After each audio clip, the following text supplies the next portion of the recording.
face, baby, it's not right. It's not right, no. Going insane. Got a problem to fix, can we face it tonight? Face it tonight, oh. No way, though. Maybe I can't let go. Maybe I thought you'd take my side, my side. No way, though. You never think it through. One more round, I'm not going down tonight. Baby, you're worth the fight.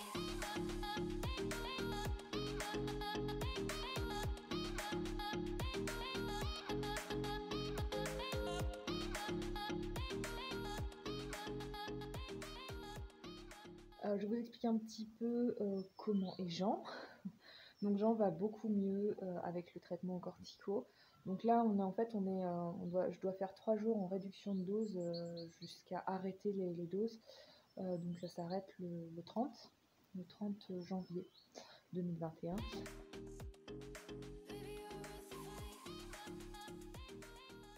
Hello les gens, on se retrouve donc dans l'abri de Jean, comme vous voyez. Je vais me mettre dans la luminosité, ce sera mieux. Donc on se retrouve 3 jours après donc le premier traitement préconisé par le vétérinaire de Jean, qui le suit depuis 6 ans maintenant.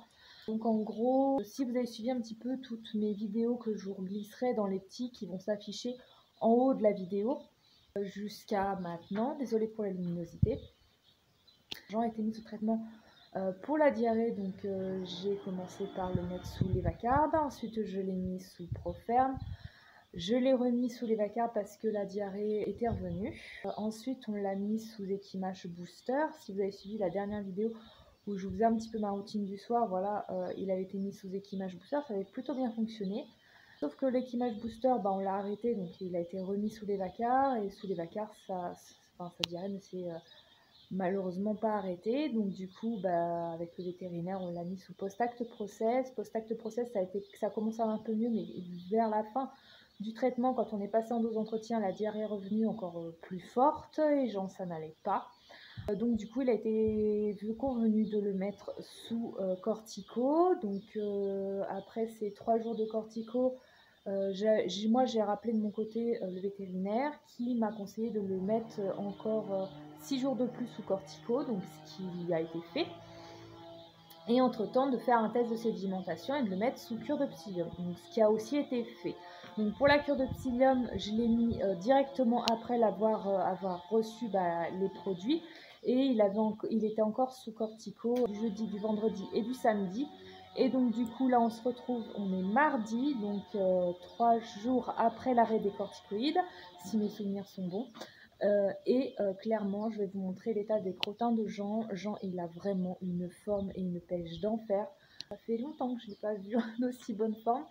Donc je pense que ça devait le travailler depuis un petit bout de temps et que là on aurait trouvé les traitements. Donc voilà, donc je me laisse encore un peu de temps pour surveiller tout ça, voir si le problème revient. Mais je pense que nous aurions trouvé le ou les traitements. Donc à voir à la fin du traitement au psyllium si ça reprend. Si ça reprend, c'est que il faut le remettre sous cortico. Et si ça reprend pas, ça veut dire que il avait bien des trucs dégueulasses dans les intestins et que ça l'irritait et qu'il fallait passer par la cure de psyllium, et qu'il va passer par la cure de psyllium tous les mois. Voilà, comme conseillé par le doc. Voilà, donc mais ça en fait vous le saurez quand j'aurai refait le test de sédimentation, donc juste après la cure de psyllium. Et la cure de psyllium se termine fin de semaine d'après, je ne sais plus, enfin clairement c'est tout est dans mon téléphone, et là je vous filme avec le téléphone, donc je vous dirai, je vous ferai juste après, je vous dirai quand est-ce que ça se termine. Voilà, je vais vous retourner pour que vous puissiez voir l'état des crottins de Jean. Oui, c'est très glam, mais ça n'a rien à voir avec ce que j'ai connu. Donc je vais vous montrer, et je suis la plus heureuse du monde. Clairement, quand mon cheval fait de super beaux crottins, maintenant je suis la plus heureuse du monde. Je vous rassure, je ne suis pas folle, mais c'est de la folie. C'est pas possible autrement. Allez, je vous retourne, je vous montre ça, et je vais vous mettre les petites photos avant-après. Donc j'ai pas de photos avant où il était vraiment en très très forte diarrhée, mais vous avez vu tout comme moi qu'il avait des écoulements, et je vais vous montrer juste après s'il en a encore. Je vous retourne, et puis je vous montre ça. Vous êtes retourné et voilà. Donc là c'est la mine de crottin parce que Jean il a ses petits râteliers à foin. Donc oui, il a 2 râteliers à foin. Dans mes anciennes vidéos il n'en avait qu'un, mais c'est tout simplement parce que Petit Pied a décidé qu'il ne voulait plus de son râtelier à foin. Et donc en gros il s'est multiples conneries. Il a décidé de s'attaquer au râtelier, donc en m'enlevant la latte qui était devant, et il commençait aussi à m'enlever quelques lattes qui étaient là, donc j'ai fait un peu de bricolage, j'ai renforcé les lattes et puis j'ai décidé de le mettre plutôt à Jean, donc ça veut dire qu'il a 2 râteliers à foin, donc comme ça le foin il tombe et moi j'ai juste à le ramener et le mettre ici pour lui faire un lit de foin, voilà. Et ça, tous les dimanches je m'en occupe et je le mets soit là-bas pour, là comme on a eu de fortes pluies, c'est horrible, c'est tout inondé de partout, c'est pour restabiliser l'entrée de l'abri de Jean, donc dimanche prochain, tout ce qui est la mer, tout ça, ça va repartir là-bas, ou sinon c'est pour restabiliser le paddock de Petit Pied, parce que son paddock, c'est immonde quoi, c'est de la boue, on a de la boue jusque, comme vous voyez sur mes bottes, on a de la boue jusque là, voilà. Donc c'est horrible. Donc voilà pour la petite histoire des râteliers. Nous on va se retourner, je vais vous montrer les crottins. Donc là clairement ça n'a plus rien à voir du tout avec ce que c'était. Alors oui certes c'est un peu mouillé, mais c'est pas parce qu'il a eu des écoulements. En fait j'en sais rien, il va falloir que j'aille regarder, mais je ne pense pas que ce soit parce qu'il a eu des écoulements. C'est un peu mouillé parce qu'en fait comme c'est inondé de partout et que la terre est humide et qu'elle était déjà humide d'avant, parce que oui il a eu de forts écoulements, je pense que c'est resté, voilà. Donc voyez là le crottin il est formé. Moi je n'avais plus du tout ce crottin formé, j'avais qu'une bouse de vache liquide. Ça ressemblait à une bouse de vache liquide, clairement. Et donc là, vous voyez, tous ces crottins sont formés. Alors quand il était sous post-acte process, j'avais forcément des crottins qui étaient formés comme ça, mais j'avais aussi des crottins qui étaient mous, j'avais des crottins qui étaient un peu en bouse de vache liquide, jusqu'à temps que ça redevienne des crottins en bouse de vache liquide. Entre temps, je vous avais remonté des crottins qui étaient à peu près formés, et en fait ils étaient mous mais à peu près formés, mais là franchement clairement ça n'a plus rien à voir. Je vous mettrai des petites photos juste après pour vous montrer un peu l'état des crottins, pas le avant hein, entremis, et les crottins maintenant, voilà. Donc vous verrez, ça n'a plus rien à voir du tout. On va aller voir Jean qui est donc dans son paddock tout boueux. Voilà, vous voyez comment ça a inondé là. Là on a un pédiluve là-bas, un pédiluve là, un grand pédiluve là-bas. Là c'est tout plein d'eau.